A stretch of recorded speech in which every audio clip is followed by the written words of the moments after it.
Welcome to the deep dive.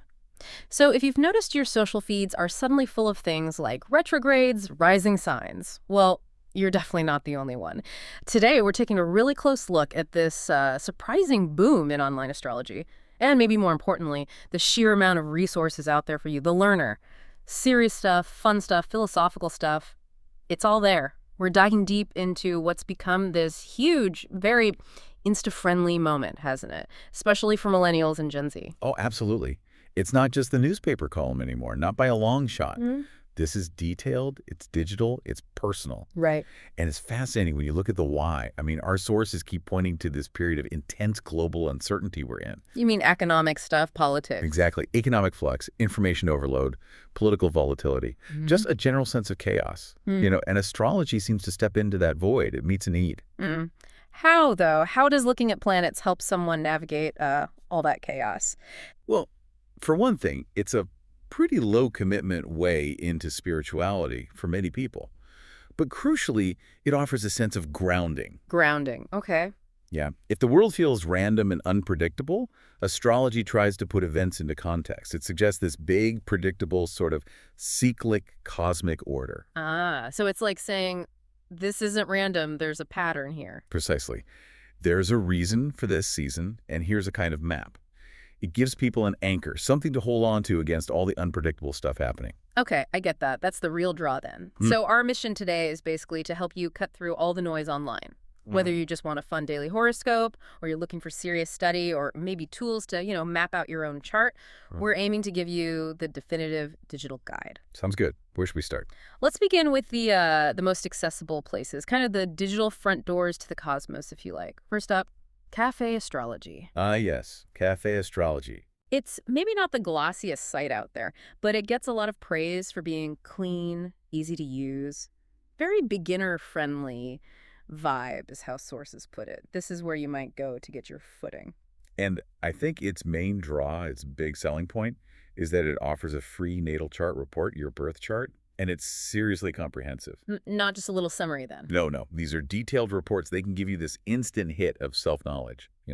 Sources mention feedback about understanding your individuality, your creative energy. That kind of immediate insight is really powerful. It makes you want to learn more. And it's practical too, right? They've got tools beyond just self-discovery. I saw something about a good days chart. That's right. You can literally use it to see which days might be better for certain activities based on planetary stuff, like good days for negotiating or for creative work, or even just for resting. So astrology is a kind of planner. Pretty much, yeah. A cosmic time management tool. Okay. Next up, Astrostyle. This one's run by Ophira and Tali Idut. They're known as the Astro Twins. The twins. Yes. They've really shaped the look of modern astrology, haven't they? They really have. The sources say they actively shake off the jaw stick-scented, dream-catching, wind-chiming vibe of, older astrology stereotypes. Definitely. They present a very polished, contemporary face. They offer the basics, free birth charts, compatibility charts, but they also lean into that modern lifestyle angle. How so? Well, they have features where you can literally shop your sign. It shows they get that the learner isn't just seeking cosmic insights in isolation. They want a framework that can kind of weave into their everyday life, their identity, even their consumer habits. Interesting integration. Okay, and the last one in this sort of entry-level group, horoscope.com. Right. Very user-friendly hub. Yeah. Glossy. And they offer more than just the basic sun sign stuff. What really jumped out at me was their modern take on the daily forecast. Oh, yeah, the 4 categories. That's unique. Instead of just, say, love and money, they give you daily star ratings for sex, hustle, vibe, and success. The vibe rating, I liked that one, too. It feels very now, very focused on our emotional state, our energy levels. It really does. And if you want to dig into relationships, their compatibility tools are... well, they go far. Beyond just sun signs, you mean? Way beyond. They don't just do Western compatibility. They have calculators for the Chinese horoscope, the Mayan system. Yeah. And, this is the kicker, compatibility with your pet. With your pet. Seriously? Seriously. That shows a real commitment to finding cosmic connection everywhere, doesn't it? Or maybe just pique curiosity, extending that desire for pattern into every corner of life. Maybe both. Okay, so that covers the quick reads, the fun tools, the practical stuff. Right. But what about the learner who wants to go deeper? Someone looking for more serious analysis, expert opinions, or maybe exploring the more mystical side of things. Yeah, where do they turn? Who are the established voices kind of bridging that gap between ancient practice and today's audience? Well, you really have to start with Shelley von Strunkel. Many sources describe her as the voice of reason in astrology. Okay, why is she so significant? Her history is key. She's the one who brought astrology to a major broadsheet newspaper, the Sunday Times, back in 1992. That was huge. First time a serious paper did that. Wow, yeah. That must have really shifted perceptions, bringing it into that kind of mainstream, serious context. Absolutely. Mm. And her website maintains that tone. Yeah. It's accessible, but expert. She offers really thorough daily, weekly, monthly horoscopes, still very respected. Got it. Who else? Then there's Susan Miller, Astrology Zone, Ah, yes. Famous name. very famous, and famous because her horoscopes are legendary for their length and sheer detail. Like love. Sources literally say they can feel like reading short novels. She goes deep into every transit, and she's particularly well regarded for her insights on compatibility. And she's still very current, right? Didn't she do something with Bloomingdale's recently? She did a pop-up shop, which is fascinating, isn't it? This blend of deep astrological practice and, well, high-end retail. It is. It raises that question, doesn't it? Does mixing retail and mysticism dilute the seriousness, or does it just normalize it, make it more approachable? I think the sources suggest it's more about normalization. Making it accessible seems to draw people in, and then maybe they discover the deeper mechanics later. Mm-hmm. And speaking of deeper practices, we absolutely have to talk about the Hood Witch. Okay, now this sounds like a significant shift, moving beyond just Western astrology. Definitely. Yeah. The Hood Witch was founded by Brie Luna, and she explicitly draws inspiration from the curanderas, the healers, and wise women she knew growing up, often found in neighborhood botanicas. So it's a much broader, more holistic platform. Exactly. It's not just a quick horoscope check. It's a really comprehensive hub for the holistic mystic. What kind of material does it cover? Oh, a huge amount. Beyond astrology and specific witch tips, there's deep information on tarot, crystals, herbalism, magic, folk medicine, all sorts of things. Wow. Brie Luna's mission seems to be about sharing and uplifting knowledge within a community of seekers. It feels rooted in traditional healing heritage, but it's delivered through this very modern, very stylish digital platform. Okay, that's a great bridge. It feels like we're moving now towards the real deep end of the pool. The platforms for serious students, maybe even working astrologers, people looking for real philosophical depth. Right. This is where we stop just reading forecasts and start really studying the mechanics. And at the top of that list, almost everyone points to Astrodienst, also known as Astro.com. Yep. That's pretty much globally recognized as one of the most important resources out there. Yeah. When you look at the tools they offer, I mean, it's clear this is the academic league, the gold standard. It's like the reference library for astrologers. Exactly. You get access to really advanced features, things like the extended chart selection that lets you do very specific niche kinds of analysis, and the Astrology Atlas query, which gives you the super precise location data you need for accurate chart calculation. But probably their most profound resource is the 9,000 Years Ephemeris. 9,000 years. Hold on. Why would a modern astrologer need star charts covering 9 millennia? That seems excessive. Huh. It does sound like a lot, but it's crucial if you want to put current events into a really long-term historical context. Ah, so for studying big cycles. Precisely. If you want to research the planetary alignments during, say, the fall of the Roman Empire, or maybe a specific decade in the Renaissance, you need that data. Serious astrological study often involves looking at these vast historical patterns, and the Ephemeris is the database that lets you do that kind of high-level research. Got it. And they also offer reports, right? Not just data. Oh, yeah. And not just any reports.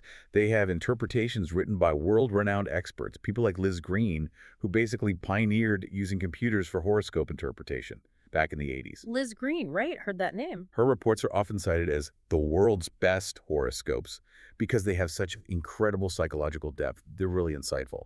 Okay, so Astro.com is the powerhouse for data and expert interpretation.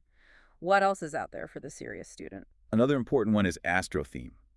Their focus seems a bit different, more on interpretation principles, maybe, and teaching the fundamental structure of the chart itself. Their tagline is something like a new approach to astrology, right? Yeah, and they have sections on astrology basics that really break down the core components you need to understand to move beyond just your sun sign. Which components do they emphasize? What's key? They focus heavily on the 4 angles of the chart. These points define your experience in space and time. The ascendant, descendant, midheaven, and Imum Coeli. PEC, DC, MC, IC. Right. Together they form what's often called the fundamental cross of the chart. Briefly, it's about who you present to the world. Ascendant, your key relationships, descendant, your public life or career, midheaven, and your inner world, your roots, your home, Imum Coeli. So understanding that cross is essential for getting the whole picture. Absolutely. You can't really grasp the context of the chart without understanding those 4 points. And Astrotheme delves into that architecture. And they also explore more complex themes. I saw articles on characterology. Yes, they don't just define the planets. They link them to deeper psychological ideas, like discussing Pluto, not just as transformation, but through the lens of Eros and Thanatos, the life-death drives. Wow, okay. Or looking at Uranus through the idea of bolts from the blue, which perfectly captures its role as the planet of sudden shocks, insights, and unpredictable change. It really elevates the discussion. From just prediction to more philosophical exploration. Exactly. It encourages genuine intellectual engagement with the symbols. And finally, just to acknowledge the breadth of this field, we have to mention that there are entire systems outside the Western framework, like Vedic astrology or Jyotish. Which is a whole different ballgame, methodologically speaking, right? Completely different. Vedic astrology often focuses on deeper, sometimes spiritual or karmic life themes. It uses different calculations, a different zodiac even. And different concepts. Oh yes. Instead of just the 12 signs, you'll hear discussions about nakshatras. These are 27 lunar mansions, like Kritika or Ardra. And systems like karmic dasas, which are planetary periods used for incredibly detailed life timing and predicting specific types of events, often with traditional remedies suggested. It's a vast, complex system in its own right. So a huge landscape out there. Truly vast.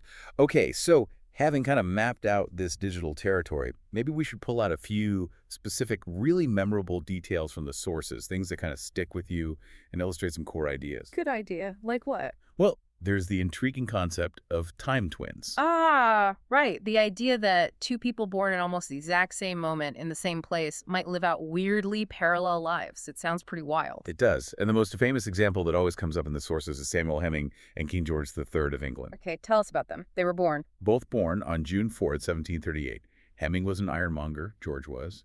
Well, King George. And the parallels are? They're genuinely uncanny.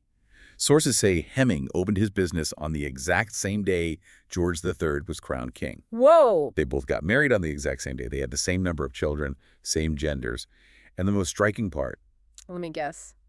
They died on the same day? they died on the exact same day, January 29th, 1820. And apparently from similar kinds of long-term illnesses. That is bizarrely specific. Whether it's coincidence or something else, you can see how that fuels the idea that the birth moment really does imprint some kind of pattern. Exactly. It highlights the kind of precision and patterning that astrology at its core claims to map. But it's not all just about uncanny patterns. There's also some important philosophical caution in the sources, Oh, what? particularly around the idea of luck. You know, luck is often associated with the planet Jupiter. Everyone wants a good Jupiter transit. Right, the greater benefic brings opportunities, expansion. Yes, but the caution is that luck can be really deceptive. Think about someone who wins the lottery. Okay. They feel lucky. Initially, yes. But the real question the sources pose is, are they actually happier, more fulfilled a year later? Often, maybe not. That's a really powerful point. So the luck is just potential. Exactly. A beneficial transit, the luck, is just an opportunity. Whether it turns into a real benefit depends on wisdom. Do you have the wisdom to recognize what's actually good for you in the long run? So you could mistake fool's gold for real gold, essentially. Precisely. If you chase the transient glitter and miss the substance, then the lucky transit might have been wasted, or even led you down a wrong path. The wisdom to use the energy is just as important as the energy itself. That adds a whole layer of depth, doesn't it? It's not just about predicting good times, but about using them wisely. Right. Okay, so bringing it right up to the present.